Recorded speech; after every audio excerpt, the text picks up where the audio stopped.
So, ఈ రోజు రమణి అక్కని ఆ రకంగా ఎక్స్‌పోజ్ చేసినందుకు ఈ రోజు రెండోసారి ఆలోచిస్తది.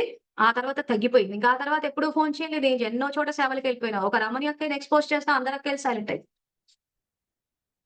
సో, అప్పుడేమైపోతుంది?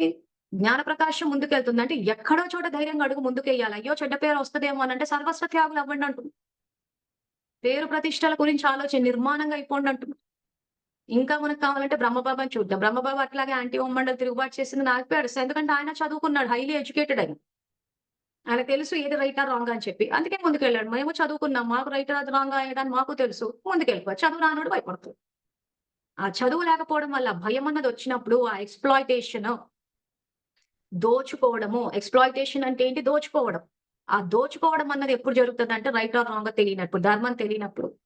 సో, బలవంతుడు బలహీనుడిని దోచుకుంటాడు. ఎందుకు దోచుకుంటున్నాడు? బలహీనుడు ఎందుకు వీడు బలహీనుడయ్యాడు? చదువు లేకపోవడం వల్ల. వీడిని